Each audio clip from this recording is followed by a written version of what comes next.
running to serve you for 4 more years because there's more work to do.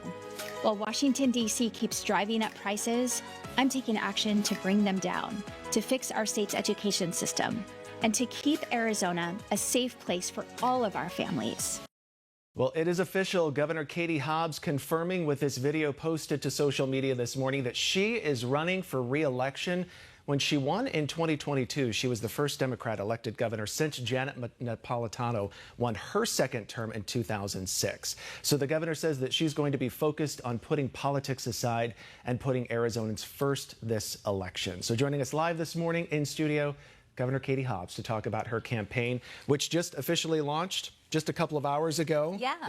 So it's been a busy morning for you. So we were talking about putting Arizonans first. You want to put politics aside. How do you plan to do that this election? Well, it's what I've done it's how I've governed since I've been in office. We have a lot of tough challenges, issues that are not Democrat or Republican issues, they're Arizona issues, and career politicians have ignored them for a long time. Securing our water future, addressing our housing affordability crisis, securing the border. And I've taken action, and I told Arizonans I'd work with anyone to get those issues addressed, and I have. What would you like to work on if you're reelected the next 4 years? Is there something that you wanted to accomplish that maybe you didn't get accomplished, or just something new that you would like to tackle? Well, a lot of the issues that we're facing, and I hear from Arizonans across the state, lowering costs, securing the border, housing affordability, investing in education, these are issues that career politicians have ignored for a long time, and they're going to take long-term solutions. So I'm really proud of the work I've done to deliver for Arizonans on those issues, but I know that there's more to do, and I'm ready to do it. How are you going to reach across that aisle, though, to try to attract that middle voter, that swing voter, Yeah. even bring over some Republicans right now, because it's very polarized? Yeah, so you mentioned my win in 2022. It was a very narrow margin, and we know it's going to be close again. I'm not taking a single vote for granted, and I am working this campaign to make sure that I am talking to Arizonans, whether they're Republicans, Independents, Democrats. But again, the issues we're facing are Arizona issues. They're not political issues, they're not partisan issues, and we need leaders who are going to bring people together to drive solutions and address them. Something that's different this go around is a lieutenant governor. It's a little bit, we haven't had that here. Yes. It's been the Secretary of State who's been the next in line after you. And so now you have to pick a lieutenant governor to basically run with you. What is your ideal lieutenant governor? What are they going to, I guess, like just have as, I guess, morally, politically? Well, I've certainly been thinking about that, but it's early to kind of talk about the process and where we are. But certainly someone who is going to be focused on addressing the issues that face Arizonans, just like I've been, and who's going to help ensure that we're reaching out to Arizonans across the state. Would you pick a Republican to be your running mate? Certainly nothing's off the table. What about when you ran against Kari Lake, and that was a very, very contentious back and forth, you decided that you were not going to debate. Will you debate this time? Again, it's early for that decision. A debate is probably about a year away, and I'm going to run the campaign I need to convince voters across the state that I'm the right choice and that they should give me another 4 years to continue delivering on the issues. If a debate fits into that strategy, then certainly. I want to touch on some other things that have been making headlines here locally. The flooding in Globe in Miami and Gila County, devastating. We look at our 7-day forecast that was just on before us, and they're expecting even more rain. Is that area even prepared to handle more rain? What is the state doing to try to get this place ready and back on its feet? Yeah, the flooding that we saw in those areas was devastating. I went and visited and saw it firsthand in Globe, and you know, it was kind of once in a lifetime flooding that we saw. Certainly, there's more to be done to mitigate and be more prepared for future flooding of that level.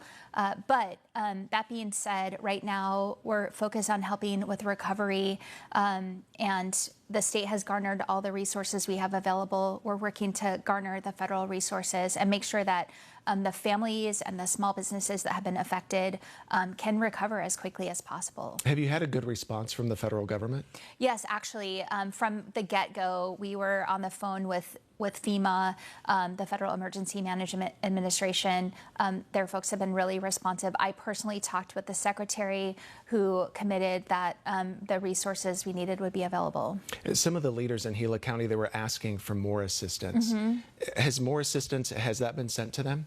So with an emergency declaration, we unlock a certain amount of funds. There's a cap for those. So we're working with Gila County right now to get the federal resources that will come in to help support. You look at the video, and it is just devastating. I mean, you know, several people lost their lives because of this. You know, we talked to some officials there, and they had no idea even how long this is going to take to rebuild. Do you guys have any indication of how long it's going to take that community to get somewhat back to normal?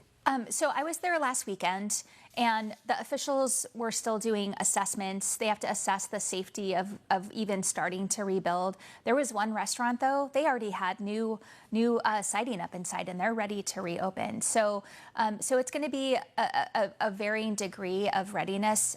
But I know that our goal, and I know from the folks I talked to, they want to be back up and running as quickly as possible. So we're focused on getting those resources so that they can.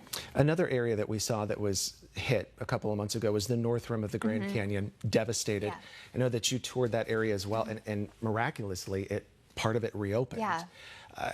What is that like, getting that area of the North Rim back on track? Now we're dealing with a government shutdown, but just at least getting it rebuilt. Yeah, so I visited up there just after Labor Day weekend, and Labor Day weekend tends to be the busiest time of the entire tourist season for not just visitors at the North Rim, but all of the businesses that rely on that. And so this has been a very challenging season for them. And so we talked about the ways that state can help support their businesses as they're recovering from this as well. And I think, you know, most of the season in terms of tourism up there is ending. So it's going to be a lot, and we work to stand up as many state resources as are available. All of the state agencies listing, you know, what support they can provide, but most of the resources that are coming in are federal, and we're working to help businesses access those resourses. So tourism being impacted, obviously, and now we have the government shutdown as well. I know that you said that the state would not be stepping in to keep the Grand Canyon open. Is that still the case? Well, first of all, the federal government said that they were going to keep national parks open, so that was very encouraging. The problem, and what makes this shutdown different than previous shutdowns, is the state is already facing huge funding cliffs because of the partisan Washington budget that passed and is slashing healthcare, among so many other things. And we're already being faced with these really tough choices when it comes to budgeting and how we make our limited state resources fill these gaps that we rely on federal funding for.